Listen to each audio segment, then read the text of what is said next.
Welcome to the Counselling Tutor Podcast, the must-listen-to podcast for students of counselling and psychotherapy. Here are your hosts, Rory Lees-Oakes and Ken Kelly. Hi, I'm Rory, and with me, as always, is Ken. How are you, Ken? Exceptionally well. Thank you very much for asking, Rory. And we are delighted that you've joined us for the Counselling Tutor Podcast. It's episode 218. Wow. We're certainly getting through those podcasts, Rory. And today, 3 topics we're going to be looking at. We're going to start with our Counselling Foundations, where we're going to be asking the question, why did you decide to become a helper? What drew you into wanting to be in service of others? Then we go to focus on self, where we kind of recognize that you as the practitioner, you're the heartbeat of your practice. We need to look to self in order to be there for our clients. And today we speak about learning from our mistakes. We do make mistakes. What do we do when we make those mistakes? Do we take out a big stick and hit ourselves over the head? Or is there an opportunity to grow through that? And then in Practice Matters, which is our final topic for today, and Practice Matters is where we look at something that you might come across in practice. And today we have an expert that delivered a lecture for us in our Counsellor CPD library. And Rory, you spoke with Marion Elkin-Greener around the topic of addictions. So make sure you stick around for that, because even if you don't plan to work as a specialist addictions therapist, it may show itself. You may have a client who is struggling with drinking or some other compulsive behavior, and you'll get a lot of information from that last topic today on what you might do with that. But starting with those counselling foundations, Rory, the foundations that underpin good practice, for whether you're a student or a qualified practitioner, maybe you've been doing this for 25 plus years,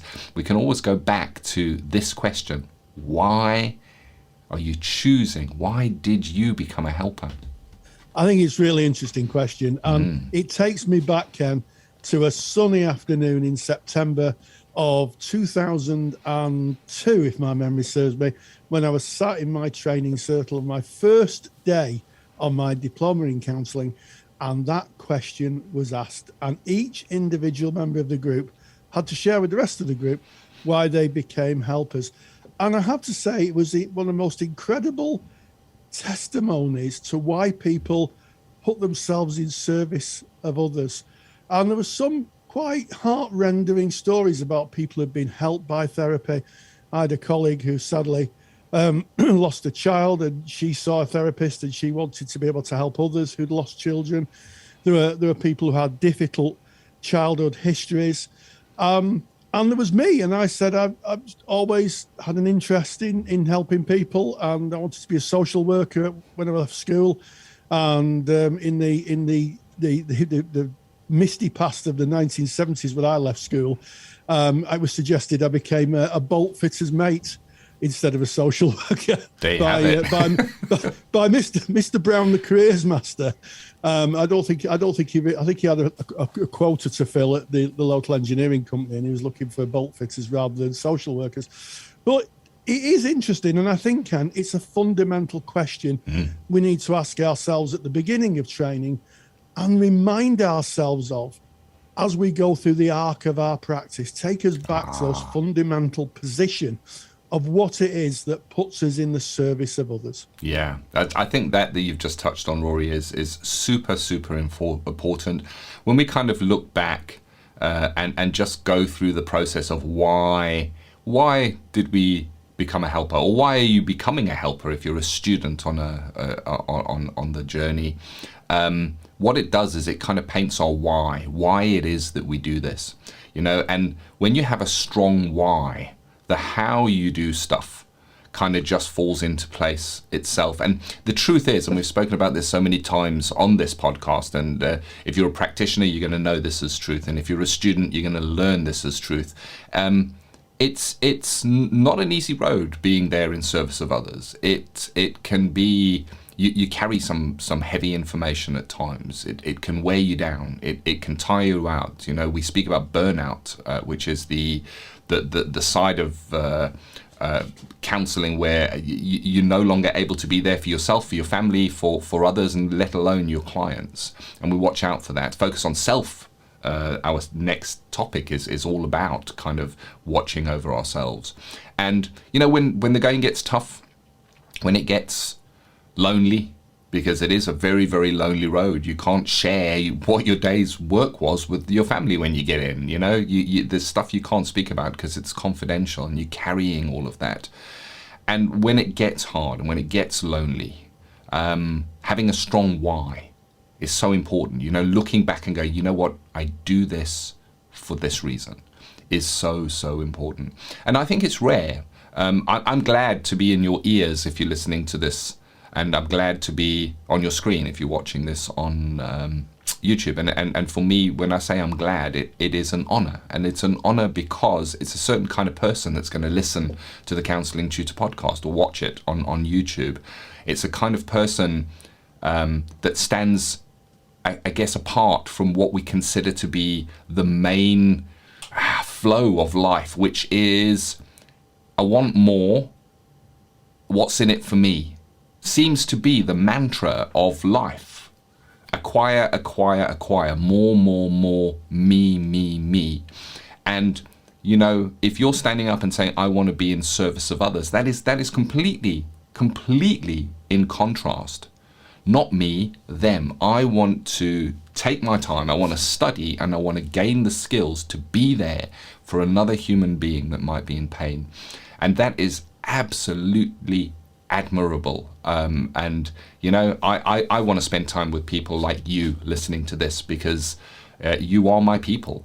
It's a special kind of person that becomes a helper. But look to your reason. Why did you do this? And I guess, Rory, if we start going into those whys, we can't kind of not look at old Kieran.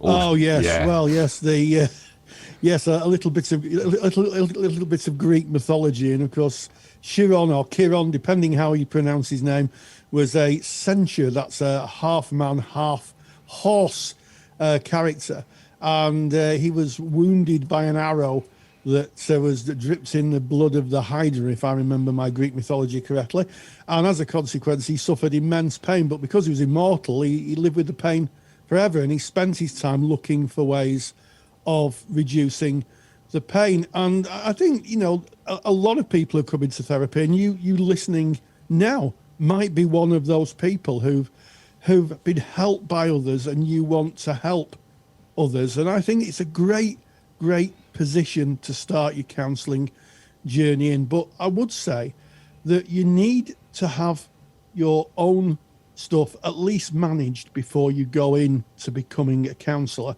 Counselling training isn't therapy. And I've had a lot of conversations through the years with students who quite clearly needed therapy because they were looking for some resolution to some real difficulty. And I think it's a question to ask yourself, am I in a position where I'm strong enough to be able to work with others' pain? We are, to kind of look at a bit more Greek mythology, we're therapeutic Spartans. We put ourselves in harm's way, at least emotional harm's way, every single time we step into the therapy room, because we don't know what's going to be brought up, what it might trigger within us. And I think, that there's a certain amount of emotional robustness that's needed. And also, I think the focus on what are my responsibilities. We hear a lot of talk about, I know my rights. What are my rights? My question is, what are your responsibilities? Because to become a counsellor, you need to be accountable and you have responsibilities to those you serve. Yeah. It's that seed, isn't it? Your reason for doing this. It's the seed that needs to be planted in the soil of ethics and working to what the evidence prescribes, to theoretical models, to joining an ethical organization and working within a framework, having a managed activity where you're taking that you deal with to supervision. So there's a lot outside of the seed. But if we look back to the seed, what is your motivator? And Rory speaking about, I pronounce it Chiron, but Chiron sounds just as good. The wounded healer. So many of us choose to go into a helping path because we've been helped on our path. I speak about part of my life was in the absolute darkness, and somebody popped a hand into that darkness and said, come, and cared enough to be there for me at a time when I couldn't even be there for myself. And that made a significant impact on who I am as a human, who I was as a human being, who I am today as a human being. And it led to the road of wanting to help others. But there is a danger in that, as Rory has said, the road we traveled to get out of our darkness may not be the same road that a client travels to get out of their darkness, and today, the last session today, when we're going to Practice Matters, I'm going to be hearing about addictions, and I worked in addictions for many years because it affected my family quite profoundly in a number of ways. And one of the things I learned in addictions is, if you've been in addiction yourself and you're no longer in addiction, you're in recovery from that addiction, and you're working in a helping capacity with others that may be in addictions, very often you will not share your journey with them. And the reason for that is that was your journey, and you found your way out through the methods and the way that you found your way out, and they may find their way out a different way. So you don't want to contaminate their line. And the same is true as any kind of helping. If we've been through a process of going from hurt and pain to maybe a position of more freedom around that, there maybe is a temptation to kind of lead others down that same road, the road that we know works. But as you study counselling and as you look into it, you're going to learn that it's not about us. We go in with, our passion and the reason that brought us in there, but it's all about the client, and it's about them finding their way. And we are merely facilitators. But I guess if we gain anything from maybe going through our own stuff, it is maybe a more non-judgmental and a more empathic way of being, that we know that people can find themselves in dark places with very few choices, maybe through no fault of their own, or maybe even through choices that they may have made that were not the smartest choices at the time, because maybe we've been there too. It's an interesting topic, this. Why did you become a helper? It is, and I think it's, if you're listening to this and you may be thinking of going into counselling training, you may be thinking, I might go to the local college or a training provider, and you think this could be for me, and you've stumbled across our podcast. Well, first of all, welcome. But what I would say is, have a think about your why. Ken has nailed it, really. Why do you want to do this? Because anybody who does counselling training will tell you it is mighty, mighty tough. Yeah. It's, I've had people who've done master's degrees and degrees on my course. They've said, this is far harder, and I'm doing what is effectively a level 4, the first year of an undergraduate degree. It's so much harder because it's not just learning the academic side of things and a few rules. It's about how you bring yourself to the party, if you like, how you bring your A game to working, and part of that is a self-reflection and self-evaluation and being absolutely honest with self. And that is hard work. That is where the growth and the development and the understanding of ourselves, it becomes so important, because once we start to understand ourselves, we can then be there for others. But if we don't know ourselves, then it becomes very, very difficult, because there's areas of darkness that we don't know. Could be prejudices, could be stereotypes, could be that we just shy away from certain topics because we don't like talking about them. And counsellors can't do that. We have to go where no one has gone before, to paraphrase a famous Star Trekian therapy. To go boldly, yes. So there we go. And I guess to some extent, to labour the metaphor of Star Trek, it is a mission. It's a journey, and through that journey into the unknown, to meet new people and new ideas, we develop, we learn, and when things get tough, we sit and we say to ourselves, why did I become a helper? And that's the well that refreshes us when things get tough. It's a place to go to quench our thirst and some of our frustrations, and remind ourselves the fundamental reasons that we started on this path. Indeed. We have a handout for you. It is called The Skilled Helper by Egan. And you can get that just by going to our website, counsellingtutor.com. Click on the podcast tab. It's at the top of our homepage. You're listening to a podcast right now. You're going to find this podcast. It's episode 218 right there on the page, the show notes describing what we discussed today, and a free download, The Skilled Helper by Egan, which kind of touches on the topic that we've just explored in our Counselling Foundations. We now move from those Counselling Foundations, and we recognize that you are the heart of your practice. We need to focus on self to be able to be there in service of others. And today we look at making mistakes, and is this something we can learn from making a mistake, Rory? Well, I think the first thing we can learn from making mistakes is that we will make mistakes. I make mistakes. Only this week, I forgot to put my supervision date in the diary, and a very puzzled supervisor phoned me up and say, "Aren't we supposed to be having supervision today?" And I realised that I'd put it into. I've got a new diary I'm running, and I put it into the other one. So I apologised profusely, and I guess that is a mistake. And my supervisor, who I've known for some time, was okay with it. But my learning from that will be that I'm going to have to keep two complete diaries, one for my practice and one for my other day-to-day activities. And my day-to-day activities, which I look at all the time, is going to have everything in it. My idea was to keep two, and quite clearly I can't.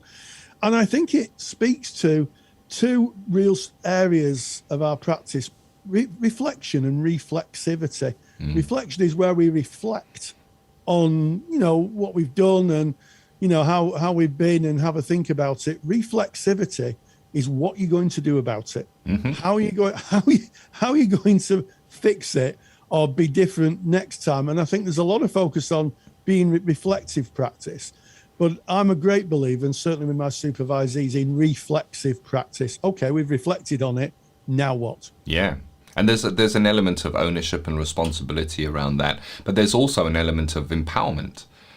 Looking at being reflective, maybe looking at what didn't go according to plan, doesn't fix anything. It just kind of shows you a potentially negative view on something. Now, we've spoken just a few podcast episodes back around kind of how we are with ourselves if we kind of make mistakes and get things wrong, that self-compassion. So there's one element of it, but is there learning from it? And often when you're speaking about things not working out as initially planned, we look to the work of the creation of the light bulb, and how there were hundreds, if not thousands, of attempts that did not work, and each one was a learning opportunity of what not to do the next time. And there is the reflexivity, what not to do the next time, or what you can put in place to avoid this happening again. I'll share something from my own practice. I was practicing from my home, and I was sat with a client.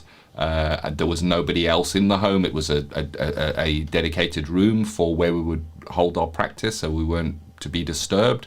And then about halfway through our session, suddenly there was mad banging at my front door. And that mad banging was from a very disgruntled and frustrated post person who couldn't get the post parcel through the door and wanted to hand it to my hand and or get a signature for it, or I can't remember the exact thing. And I had to, the banging was so interruptive, I had to excuse myself and go down and deal with that and come back into my session. And that's not what you want in a session. That's not what anybody wants in a session. I could have left that beating myself up and saying, oh, that should never have happened. But I took it to supervision, and in supervision we thought around how can we make sure that never happens again. And the solution was an A4 piece of paper that says, meeting in progress, do not knock on the door, any parcels, put them in the green bin. And that was put into one of those little plastic file sleeves and stuck on the door with sellotape from the very next session. And guess what, Rory? Never another knock on the door. There we go. And that's a classic example of some reflexivity, isn't it? Yeah. Getting stuff done. And I think that, sometimes, even when I chose the podcast title of this section, Learning from Our Mistakes, sometimes I think it's how we word it. Mistakes are learning opportunities. They're opportunities to review what we've done and say, how did that happen? What can I do better? You've outlined it beautifully with the post person and the sign on the door and fix it. And I think one of the big things that I always promote with supervisees is if you've made a mistake, own up to it. Just own up to it, because unless it's something that is steeped in malpractice or malice, usually mistakes can be fixed or acknowledged and in the time that I've been supervising, I met supervisees who've called their clients by the wrong name or booked two clients and they've turned up on the same time.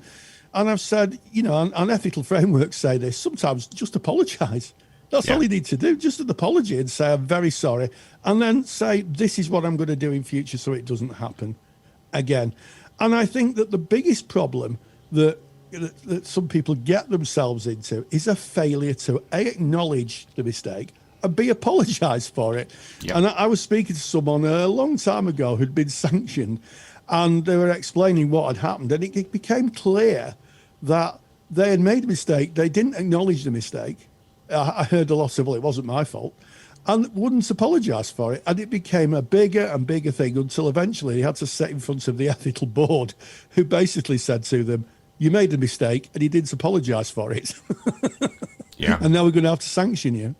So, if you have made a mistake and, you're in practice, just take it to your supervisor, try and make it, well with your client, apologise and review it at the next session. I'm very sorry this has happened and this is what I'm going to do, to stop that happening again. And I think most people are okay with that. I think what people aren't okay with is when people deny there's been a mistake and just dismiss and discount someone's experience of things not going well. 100%. We are human, and to err is human. It's part of how it is. It really is. When I listen to the word mistake, it's interesting. I imagine in my head somebody holding a pen out in their hand and me stretching my arm out to take the pen, and I grab in the wrong place. It's a mistake. I didn't take what was there. But the intention behind a mistake is I really did want to do the best. I wanted to grab the pen. I just missed it, and that's the thing. A mistake, when you kind of look at it, when you reflect on the mistake, you will see that your intention was pure. In my case, it was not my intention that a client's journey should be interrupted by a knock at the door. It's a mistake. We're not. We're there and we're accountable for it, but we're not responsible. We didn't make it happen. It happened from an error in judgment, or it could have just been something that played out that we had no control over. It wasn't malice or planned that way. So there is the reflection side, reflective. What can we do? What can we put in place here that this doesn't happen again? The reflexive side. And what's interesting is if you look at our last episode 217, the Counselling Tutor Podcast, we spoke about CPD and planning your CPD. Part of doing CPD or continuing professional development is engaging in whatever the subject matter is. Maybe it's listening to this podcast, maybe it's reading a magazine, maybe it's watching a lecture online, maybe it's going to live training. So that is the activity itself. But then post that activity, they were then called on to reflect. So what did I learn? What was that? What did I hear in that podcast? We're now reflecting. And then reflexive is, what am I going to implement from that? And we're called on, certainly by the BACP in the United Kingdom, that when we do CPD, it's not just saying, I did the CPD, here's the hours, let me tick this box. We're called on to say, reflect on that CPD and speak about what we might do differently because of that CPD, or maybe even not do differently. We might do some CPD and go, well, I know that's certainly not an area or topic for me, and that's learning in itself. And what I'm getting to here is that if you have a mistake within your practice, It's CPD. It's CPD. You get an opportunity to think about it, you get to reflect on that, and you get to think how you might change your practice going forward to minimize the chances of that happening again or to avoid it altogether. You are learning in service of your client. And you know what?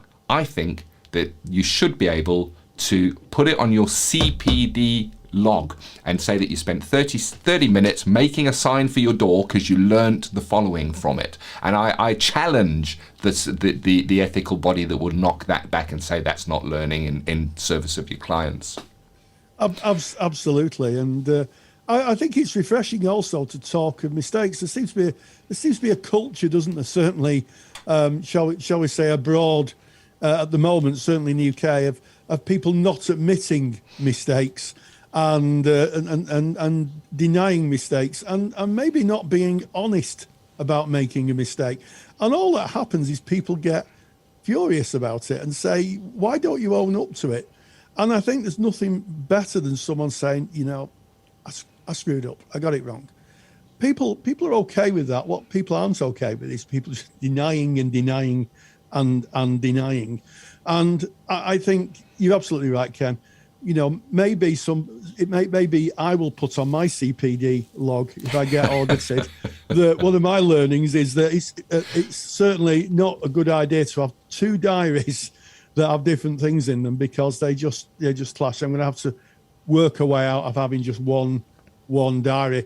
But yes, it is interesting, and I think it's sometimes refreshing. I think it's refreshing when someone makes a mistake. I mean, I've had, my doctors phoned up and said, I made a bit of a mistake here, Roy. And it's like, someone's admitting to making a mistake. That is so refreshing because there's this culture of protecting your back and, I don't want people to see that I'm not perfect. And it takes the humanity out of an interaction, I think. It does. Yeah. And it also brings incongruence in. Now, I think that we need to put in a disclaimer here, and that is that Rory and I are not giving advice, certainly not giving legal advice. We're talking about accountability here. So we're just discussing a topic. And when we're talking about mistakes, we're talking about kind of innocent things that may not go according to plan rather than practice complaints and things like that, which would be handled very, very differently. So we wanted to just kind of frame that. That's pretty important. And I want to end this topic firstly by inviting you to go to our Facebook group, which go on Facebook, put in Counselling Tutor, come join tens of thousands of like-minded individuals, because that's the place where we have these kind of discussions and people share maybe mistakes they've made and what they've learned from it, and you can be part of that discussion. Facebook, just put in Counselling Tutor. And then just to kind of back out of this topic, recently television program made by the BBC, which I get to watch because I'm based in the United Kingdom. It's a little program, I think 4 programs, a little mini series called The Interceptor, and it's about a police officer who is going through some challenges and is seeing a counsellor for this, and at one stage the counsellor gets his name wrong, and it was really interesting to watch that play out and to watch what that effect was on him as the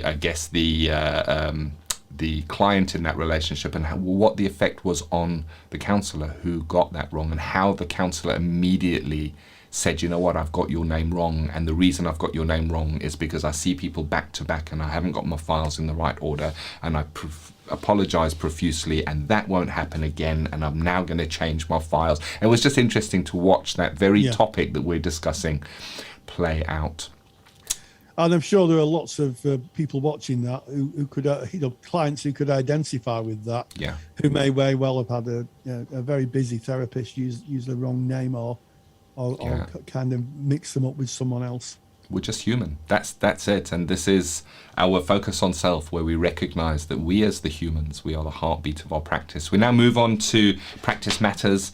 Interesting topic today, speaking about addictions. This is part 2 of a podcast from a lecture that was done by Marion Elkin-Greener in our Counsellor CPD library. Rory, you met up to discuss this in some detail.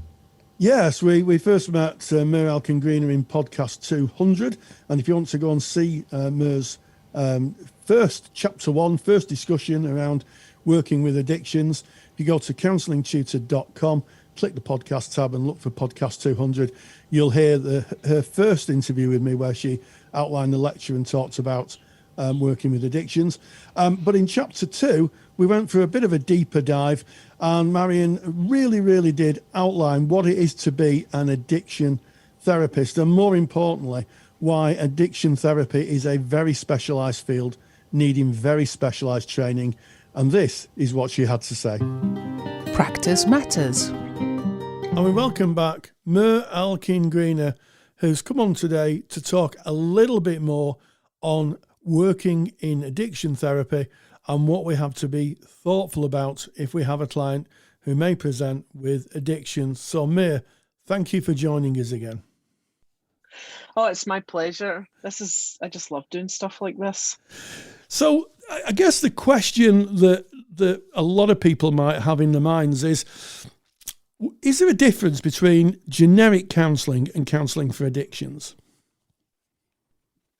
Well, there's a difference because there needs to be additional training in place to working with someone with an addiction issue. The core needs don't change in terms of the empathy and positive regard, etc. But as far as knowing, you have to do additional training to learn about the difference between addiction in terms of behavioural and process addiction, and drug and alcohol, and then also how to treat that, and also understanding what the substances do to the mind and the body. So yes, there is additional training. Yes, it sounds to me like you've hit on some of those, and we can just pick those up.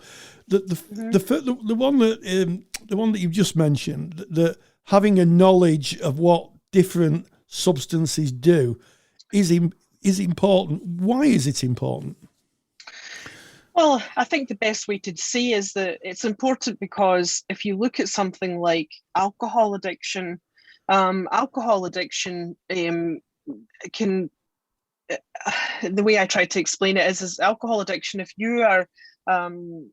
you try to stop drinking immediately, you can actually cause yourself some really grave physical harm as well as psychological, but you can actually have a seizure, a fit, as they say here in the UK.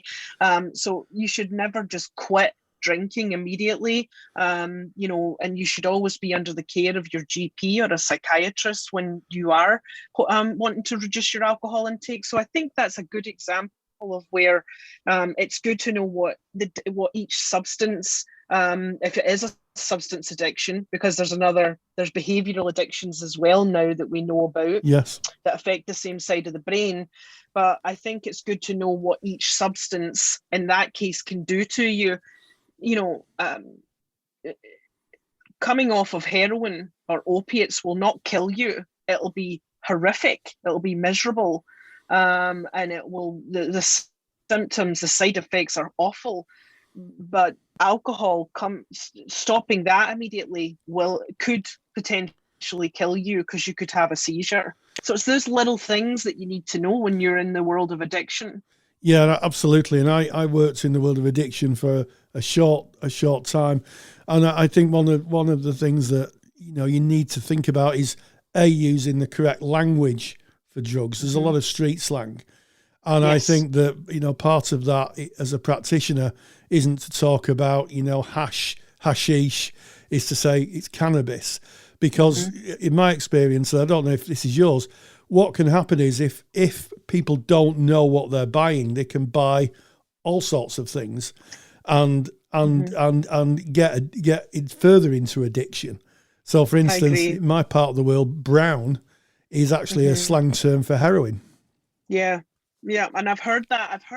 I absolutely see what you're saying, and I worked in a drug and a rehabilitation centre, Rory, for many years. As we would admit people, and they'd go through what we call a medical detox, they'd be monitored, and then they would stay with us for either 30 60, 90 days, sometimes even just 2 weeks.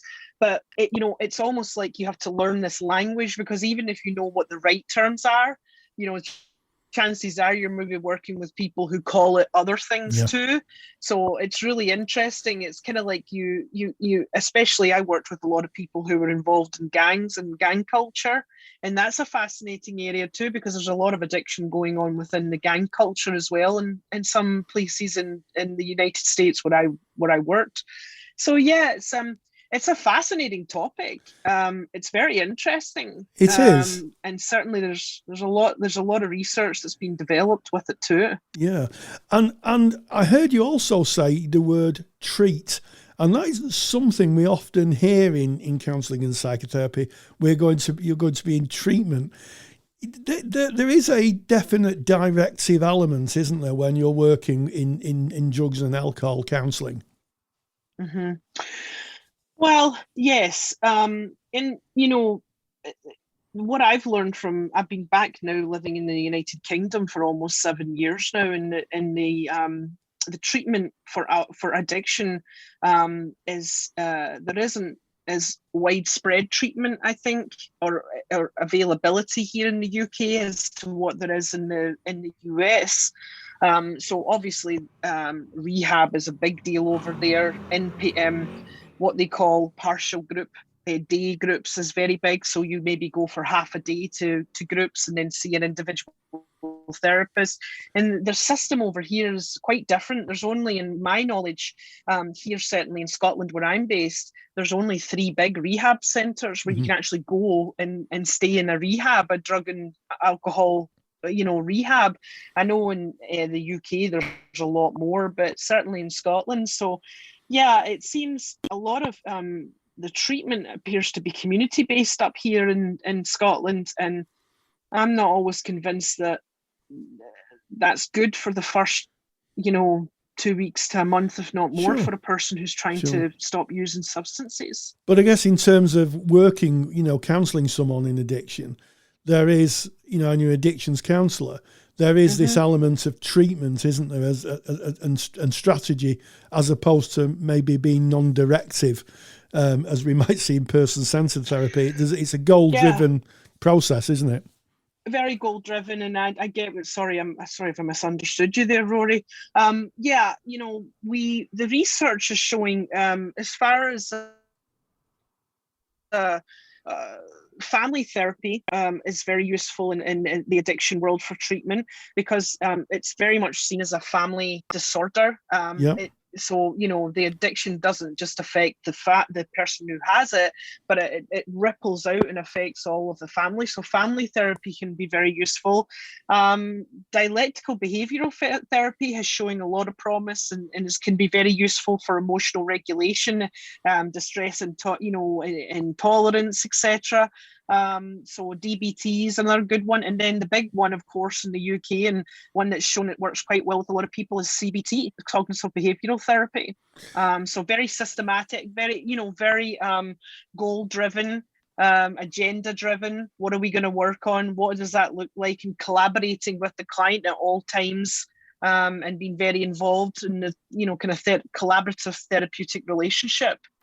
Yeah, and I think also in my experience, I'm not a drugs and alcohol counsellor, but certainly working in a satellite field, is that you have to budget for relapse from time to time. You may be working with someone, and then for whatever reason, they may have a blip, as it's sometimes referred to, or there may be a relapse. And I think that if you're working in that field, you've got to be very realistic, because it is very tough. Addiction is a very tough, it's a very tough job to be an addictions therapist, because you may not see positive outcomes all the time. No, I would agree with you. And relapse is part of recovery. One of the things that is important for me to share with my clients that I work with in addiction is that relapse will be a part of your recovery process.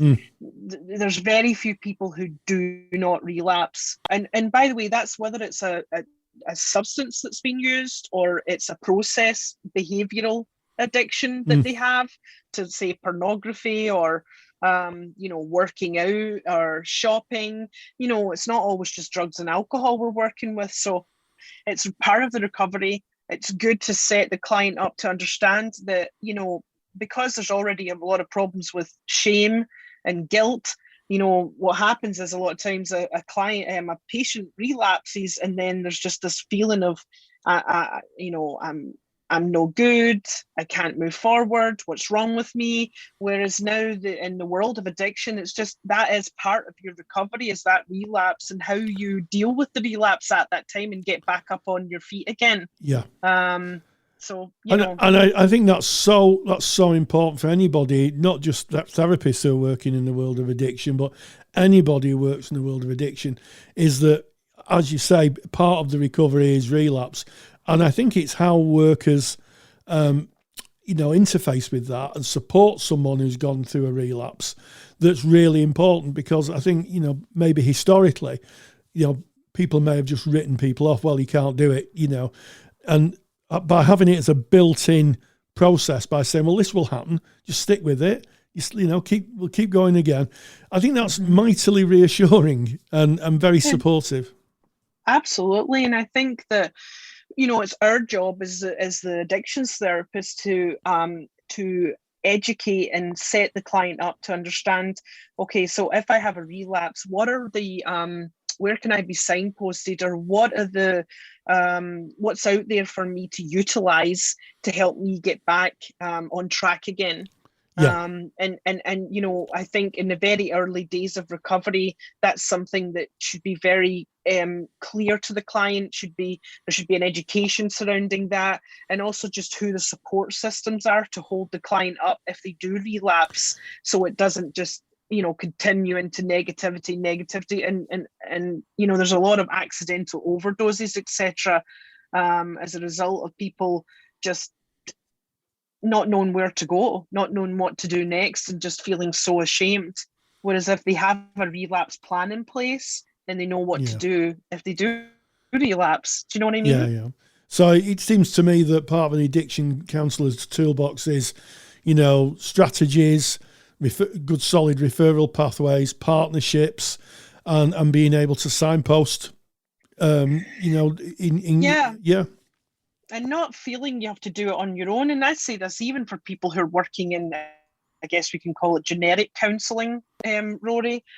I think it's just the very idea that they understand that the clinician understands also that you're not the only treatment provider in the client's life. So that's fine if they come to see you once a week or once every couple of weeks, whatever it may be, but build up their support system outside of you. Collaborate with the client to work with, and this goes for generic or addictions counsellors. Build up the system surrounding the client, so they shouldn't just be relying on you as a treatment provider. It should be a number of signposted areas and what's out there for them. And that can be, it can be as simple as talking to them about the 12-step programs that are online right now with COVID. You can't do a lot of stuff face to face, or they're starting to do it more now. Or just even educating them on what websites are out there that are, appropriate for them to utilize for additional support. Yeah. So psychoeducation, a very big part of the addiction counsellor's kind of portfolio. Yeah, very much so. And just the whole idea of, I don't just treat addiction. I treat, it's well-rounded in a sense where, generally anyone I've worked with who's addiction issues has some sort of mental health issue that goes along with it. So it's dual treatment. It's there's usually comorbidities, as they call them. So I don't think in my career of 20 plus years that I've ever worked with someone who just has alcoholism or a diagnosis of alcoholism. There's generally depression or anxiety or both, or a mental health issue or a trauma, or do you know what I mean? There's something that comes along with it, so you have to be very well experienced and educated and working with dual diagnosis. Yeah. I mean, I think you've outlined, very eloquently what, the kind of role responsibilities of an addiction therapist is. I wonder, as we come to the end of this interview, Mir, what takeaways do you hope that people will be able to get from your lecture? What do you hope that people will take away after they've seen your lecture? That even though it could be complicated, it can be very rewarding. It's a fascinating area of the field to work in. I have a particular soft spot for the family members of people who have addiction issues, just because they're so incredibly affected by it. So you do get to, in a lot of circumstances, work with families as well. Mm-hmm. So I enjoy that. So the kind of the broader treatment spectrum as well. But I think the big one for me is that to be careful with your judgment. And this goes across the board with counselling, but there's a tendency to judge a druggie or judge, oh, look at him, he's just an alkie, or her, she's just a druggie, whereas these are human beings who have been self-medicating for a long time as a result of something bigger in their life that they're trying to cope with. So it's not, if you're going to go into the addiction world, you really have to take stock of, like, not judging a person, and being very non-judgmental and having empathy, because I'll be honest with you, Rory, I think anybody can have an addiction. I don't think it's just, for a certain class of people or culture or society. We see it across the board, rich, poor, doesn't matter the color of your skin. So it's just, I think it's just having an open mind and just hopefully not being judgmental with people who have addiction issues. Yeah.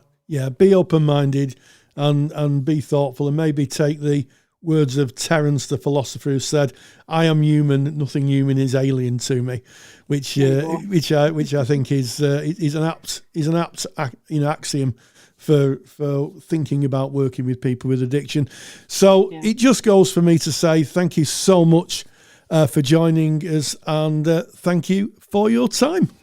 Thank you very much to Marion Elkin-Greener, to you, Rory, for hosting that interview, for bringing that content to us. If you're interested in learning more about addictions and how they may present in your therapy room, you can go to counsellingtutor.com. We have got a CPD library, and you can join that. If you're already a member, just log in, put in a search for addictions, and you'll see all of the lectures on that. If you're not a member, all the details on how to join up at counsellingtutor.com. This has been episode 218 of the Counselling Tutor Podcast, Rory. It has, and we started off with Counselling Foundations, asking a very, very fundamental question. Why did you listening become a helper? And then we went to focus on self, and we talked about learning from our mistakes. We do make mistakes. How can we learn from them? How can we be reflexive? What are we going to do about it? And then finally, we had a fantastic interview. I had a fantastic interview with Marion Elkin-Greener, where she went into a deep dive around working with addictions and what addiction specialism really is. And as always, stay grounded and stay safe. Take the stress out of your counselling studies and get the support of Rory and I by joining us in the Counselling Study Resource. Counselling Study Resource, or CSR for short, is the world's most comprehensive assignment guidance and study support resource for students just like you of counselling and psychotherapy. See how Counselling Study Resource can help you. Visit counsellingtutor.com. That's counsellingtutor.com. Thank you for listening to the Counselling Tutor Podcast. Find the show notes for this episode on our website at www.counsellingtutor.com.